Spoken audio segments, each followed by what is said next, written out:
రాష్ట్ర రాజకీయాలను పాలకుర్తి ఆకర్షిస్తోంది. రాష్ట్రంలో పాలకుర్తి ఎప్పుడు హాట్ టాపిక్గా ఉంటుంది.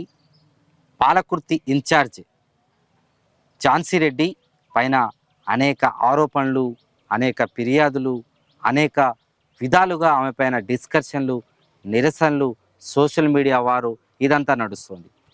ఇదే అంశం పైన మనతో మాట్లాడడానికి కాంగ్రెస్ నేత డాక్టర్ సోమేశ్వరరావు గారు. సోమేశ్వరరావు చెప్పండి, మీ పార్టీ నాయకురాలు ఝాన్సీ రెడ్డి పైన ఇన్ని కంప్లైంట్లు, ఇన్ని ఆరోపణలు, ఇన్ని లిటిగేషన్స్ వస్తున్నాయి. ఎందుకు? ఆమె కోఆర్డినేషన్ రాకనా, రాజకీయాలను చేయడం రాకపోవడం వలన ఎందుకు ఇంత జరుగుతుంది? సాధారణంగా ప్రతి పార్టీలో కూడా సరే కొంతమంది అసమ్మతి అనేది సహజం. కాకపోతే ఇక్కడ రాష్ట్రంలో ఎక్కడ కూడా లేని విధంగా రాజకీయంలో ఒక కొత్త కోణం చూపించడం కోసం ఝాన్సీ రెడ్డి గారు, యశస్విని రెడ్డి గారు కూడా ముందుకు వచ్చారు. ఎందుకంటే ఈ కాలంలో రాజకీయం చేయడం అంటే డబ్బుల సంపాదన, ఆస్తుల సంపాదన కోసం ముందుకు వస్తూ ఉన్నారు. మరి వీళ్ళు వచ్చింది ఆస్తి కోసం కాదు, డబ్బుల కోసం కాదు, ప్రజాసేవ కోసం రాజకీయంలోకి వచ్చిండ్రు. అదే నిరూపించుకోవడానికి అహర్నిశలు కృషి చేస్తూ ఉన్నారు.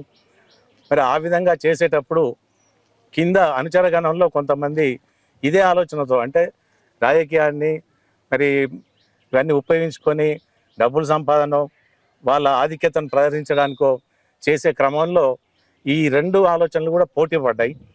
ఆ క్రమంలో జరిగేది ఏంటంటే, మాకు విలువ ఇవ్వట్లేదనో, సరే ఇద్దరి ఆలోచనలు వేరు, భిన్నంగా ఉన్నాయి. మరి ఒకరు డబ్బుల సంపాదన కోసం వీళ్ళుంటే, లేదు ప్రజలకు సేవ చేయాలి పూర్తి స్థాయిలో అనేటువంటి కోణంలో తేడా వచ్చిందని నేను భావిస్తున్నా. సరే ఎవరు ఏం వేరు చేసినా కూడా వాళ్ళు దృఢ నిశ్చయంతో ఉన్నారు. వాళ్ళ నాయకత్వంలో మేము పనిచేయడానికి సిద్ధంగా ఉన్నాం. వచ్చే ఎలక్షన్లు కానీ, మళ్ళీ వచ్చే అసెంబ్లీ ఎలక్షన్లు కానీ అన్ని మేము ఫేస్ చేయడానికి సిద్ధంగా. ఎందుకు ఆమె పైన కంప్లైంట్లు చేస్తున్నారు? మీనాక్షి నటరాజన్ టైం అడిగిర్రు, ఆమె కోసం సమయం అడిగిర్రు. అదే గాంధీ భవన్కి చేరింది పంచాయతీ. గతంలో 2 సార్లు గాంధీ భవన్కి చేరింది. 25 మంది ఆమె కోసం పనిచేసిన వాళ్ళందరూ కూడా గాంధీ భవన్కి వేరు. వాళ్ళే నిర్ణయించుకోవాలి. ఝాన్సీ రెడ్డి గారి మీద కంప్లైంట్ చేయడానికి గాంధీ భవన్కి ఎందుకు వెళ్ళాలి? పార్టీ అధిష్టానంలో ఝాన్సీ రెడ్డి గారికి ఝాన్సీ రెడ్డి గారి మీద పూర్తి స్థాయి నమ్మకం ఉంది. అది దృష్టిలో పెట్టుకునే మొన్న టీపీసీసీ ఉపాధ్యక్షురాలుగా పదవి ఇచ్చిండ్రు. మరి ఆమె స్థానం అక్కడ నిలకడగా ఉంది. వీళ్ళు ఏదైతే కంప్లైంట్ చేయడానికి పోతారో వాళ్ళు అక్కడికి ఎందుకు వెళ్ళాలి? ప్రజా క్షేత్రంలో వచ్చి మరి ఊళ్ళలో ఆమె చేస్తున్న తప్పేంటి, వీళ్ళకి చేస్తున్న నష్టం ఏంటి ప్రజలకు చెప్పుకోవాలి.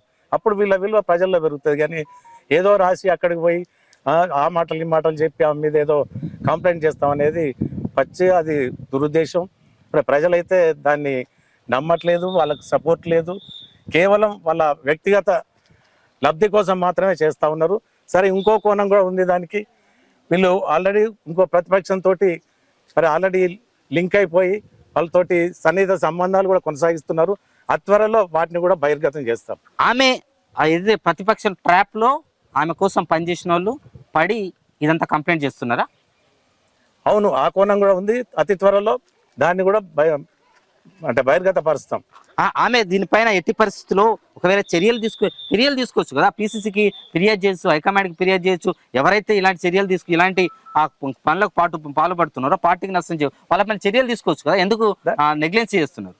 దానికి ఎవిడెన్సెస్ కావాలి. వీళ్ళు ప్రజాక్షేత్రంలోకి వచ్చి ఆ మీద వ్యతిరేకంగా ప్రచారం చేయడము, ఏమైనా నిందలు వేయడము అది చేస్తే తప్పకుండా ఆ రోజు వచ్చినప్పుడు వాళ్ళ మీద చర్యలు తీసుకోవడం, పార్టీ పరంగా చర్యలు తీసుకోవడం జరుగుద్ది.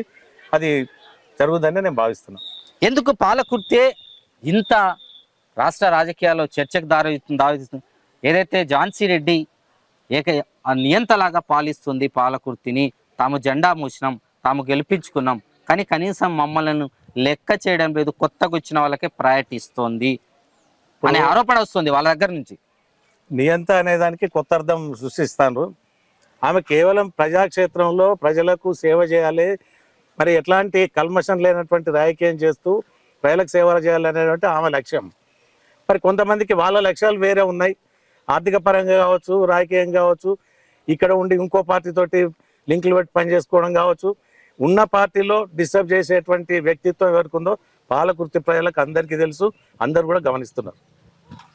Thorrur market committee chairman Hanumandla Tirupati Reddy కనీసం మీ పార్టీ నాయకురాలు ప్రోటోకాల్ కూడా ఇవ్వకండి, ఫోటో కూడా ఫ్లెక్సీలో పెట్టకండి అని మీ అందరికీ హుకుం జారీ చేసినట్టు నిజమా? లేదు, అవాస్తవం. పార్టీలో కొన్ని జరుగుతుండొచ్చు, కానీ హుకుం జారీ చేయడం అనేది అబద్ధం. ఆయనకు ఒక పదవి ఉన్నది, పదవి ఉన్నంత కాలం ప్రోటోకాల్ ఉంటుంది. ప్రోటోకాల్ అనేది అఫీషియల్ ప్రోటోకాల్, దాన్ని ఎవరం కాదనడం లేదు. కాకపోతే ఏంటంటే పార్టీలో ఒక అత్యున్నతమైన స్థానం ఇచ్చి ఒక పోస్ట్ ఇచ్చి చేసినప్పుడు ఆయన ఝాన్సీ రెడ్డి గారికి తర్వాత కాంగ్రెస్ పార్టీకి కూడా ఉండి పార్టీని బలపడే విధంగా పనిచేస్తే బాగుండు. ఇది కొంత చింతించదగ్గ సంఘటన అని అనుకుంటున్నాను. అదేవిధంగా మీలాంటి వాళ్ళకు ప్రయారిటీ, మీరు ఇప్పుడు ఝాన్సీ రెడ్డి గారికి అత్యధికంగా సన్నిహితులుగా రాజకీయాల్లో కీలక పాత్ర పోషిస్తున్నారు అనే చర్చ జరుగుతుంది. ఇట్లాంటి విషయాలు ఆమెతో డిస్కస్ చేయరా? ఇంత వైరుధ్యం, అందరినీ సొంత కుటుంబాన్ని కూడా వాళ్ళని కూడా తొక్కుతున్నారు, వాళ్ళని కూడా పక్కన పెట్టేసింది, పార్టీ నాయకులను లెక్క చేయడం లేదు, ఇలాంటి విషయాలు డిస్కస్కి చెప్పి కన్విన్స్ చేసే ప్రయత్నం జరగదు అసలు? పార్టీ నాయకులను లెక్క చేయడం లేదు అనేది అబద్ధం, పూర్తి అబద్ధం. ఎవరో 4-5 వాళ్ళ వ్యక్తిగత అభిప్రాయాలు, మేడం గారి అభిప్రాయం ఏకం కాకపోవడం, ఆమె విభేదించడం కాదు. మనం ప్రజల్లో ఒక నీతి నియమాలతో ఉండాలి, ఎట్లాంటి ప్రజలకు నష్టం జరిగేటువంటి వాటిని చేయొద్దు అని చెప్పడం వాళ్ళకి ఇష్టం లేకపోతే అది పార్టీకి సంబంధం లేదు. ఖచ్చితంగా అట్లాంటి వాళ్ళని దూరం పెడతాను. ఆమె దృఢ నిశ్చయంతో ఉన్నది. రేపు నేనా పని చేసినా నన్ను కూడా దూరం పెడతారు. పార్టీ కట్టుబడి ఉన్నాం. మేడం గారి ఎమ్మెల్యే గారు తర్వాత ఝాన్సీ రెడ్డి గారి నాయకత్వంలో మేము పనిచేయడానికి సిద్ధంగా ఉన్నాం. ఆమె ఎవరిని దూరం పెట్టడం లేదు. కాకపోతే మనకున్న నియమ నిబంధనల్లో ప్రకారం పనిచేయాలని చెప్తా ఉన్నాం.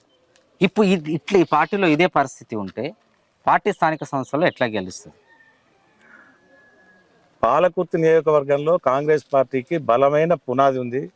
ప్రజల్లో కాంగ్రెస్ పార్టీని అభిమానించే వాళ్ళు చాలామంది ఉన్నారు. ఎవరో పైన పొంగులాగా 4 వచ్చి కాంగ్రెస్ పార్టీ లేదు, ఉన్నది పోయింది అంటే కాదు. అంతకుముందు ఉన్న ప్రజల్లో ఉన్నట్టు అభిమానం, తర్వాత మేడం గారు వచ్చి ప్రజల్లో తిరుగుతూ మమేకమై, మరి ఈ మధ్య చూస్తున్నారు రోజు కనీసం 5-6 గ్రామాలు తిరుగుతూ ప్రజల సమస్యలు ఏమున్నాయి చాలా వరకు పరిష్కరించుకుంటూ, ఇంకా సమస్యలను ఏ విధంగా పరిష్కరించాలని మాతో కూడా డిస్కస్ చేసుకుంటూ ముందుకెళ్దాం. మన లక్ష్యం ఒకటే, ప్రజలను అంటే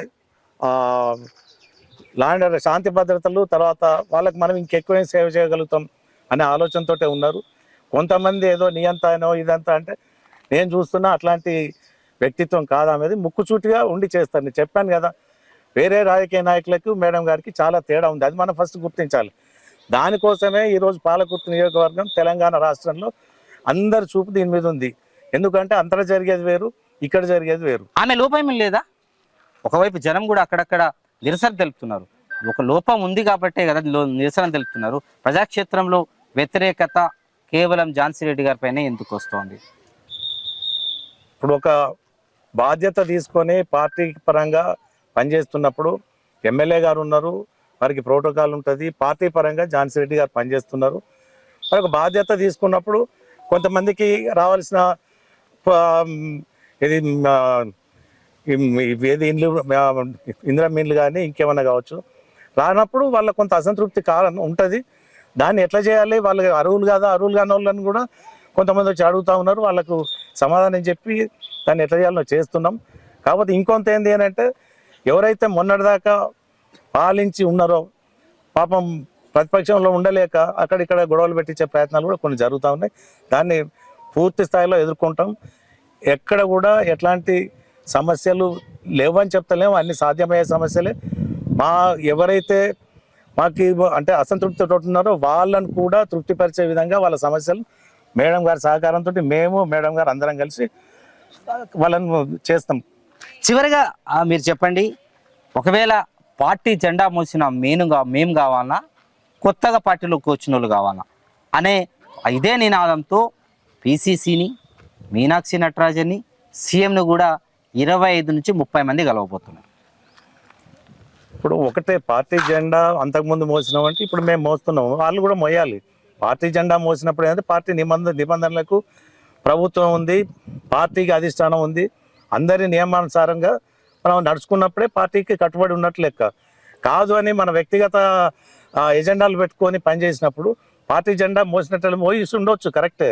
కానీ ఇప్పుడు పార్టీ జెండా మోసుకుంటూ పార్టీ ఎజెండా తర్వాత పార్టీ అధిష్టానం ఉంది, వాళ్ళ నియమ నిబంధనలకు కట్టుబడి పనిచేసినప్పుడే పార్టీ కార్యకర్త అంటారు, నాయకుడు అంటారు. ప్రతిపక్షాలు చేస్తున్న ఒక ఆరోపణ కావచ్చు, వాళ్ళ యాంటీ ప్రోగ్రాంలను కాంగ్రెస్ పాలకుర్తి నేతలు, తొర్రూరు నేతలు తిప్పికొట్టడంలో వైఫల్యం చెందారు, వాళ్ళది అప్పర్ హ్యాండ్ అవుతోంది అని ప్రజల్లో డిస్కషన్ ఉంది. లేదు, అది పూర్తి స్థాయిలో తప్పది. తిప్పి కొట్టడానికి కూడా దానికి ఒక సమయం ఉంటుంది. వాళ్ళు అసలు బయటపడి ఎక్కడైనా ఏ యాంగిల్లో బయటకు వచ్చిండ్రు, ఒక సమస్యను ఎత్తి ఇక్కడ ఫెయిల్ అయినరు అనేది చెప్పినప్పుడు మేము తిప్పికొట్టడానికి చేస్తాం. ఎక్కడో ఉండి ఎక్కడో ముచ్చట్లు పెట్టుకొని పూర్తిగా వాళ్ళ ఎజెండా ఏందో పాలకుర్తి ప్రజలకు తెలుసు, పూర్తిగా తెలుసు. వాళ్ళకేంది పూర్తి స్వేచ్ఛ కావాలి, అధికారం అనుభవించాలి అనేది వాళ్ళ కోరిక. కానీ అది సాధ్యం కాదు. ఒక సమర్థులైన నాయకురాలు ఉన్నప్పుడు ఎట్లా ఒప్పుకుంటుందో ఆమె ఒప్పుకోరు. అంతకుముందు నడిచినాయి ఇట్లాంటి వాళ్ళ ఆటలు కొన్ని గత ప్రభుత్వంలో నడిచినాయి. అంటే వెనుకుండి నడిపిస్తున్నారు ఎవరన్నా, వెనుకుండి ఎవరైనా నడిపిస్తున్నారా? ఉండొచ్చు ఖచ్చితంగా. ఎందుకంటే అనుభవించిన ఆ పార్టీలో ఉండి అధికారం అనుభవించిన వాళ్ళే కొద్దిగా కష్టపడుతున్నారు ఇక్కడ. అంటే వాళ్ళు కాంగ్రెస్లో ఉంటూనే ఆ ప్రతిపక్షానికి సహకరిస్తారా? మీరు చేస్తుండ్రు, అట్లాంటి చర్యలు తీసుకోవచ్చు కదా, బయటపడినప్పుడు తీసుకుంటాం.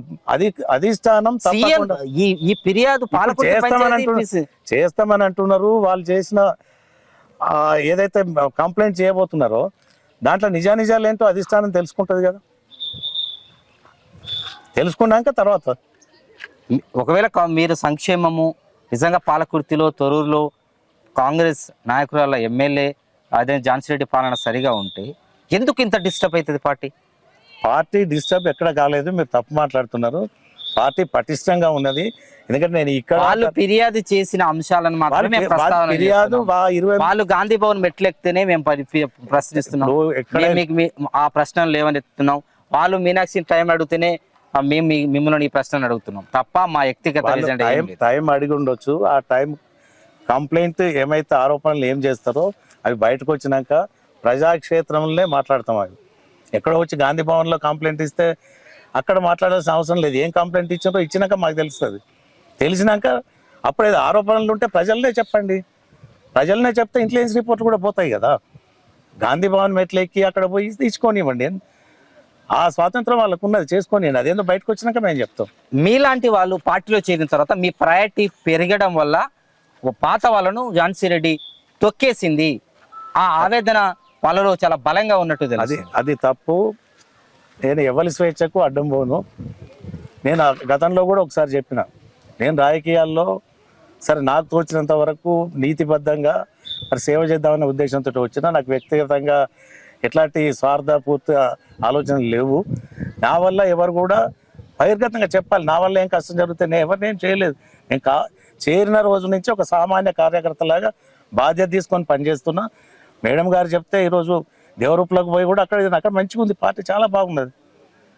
దేవరూపుల బయట వీళ్ళు ఈ సోషల్ మీడియాలో అయ్యో చెప్తున్నారు, నేను తిరిగాను దేవరూపుల గ్రామాలన్నీ తిరిగాను, చాలా బాగుంది.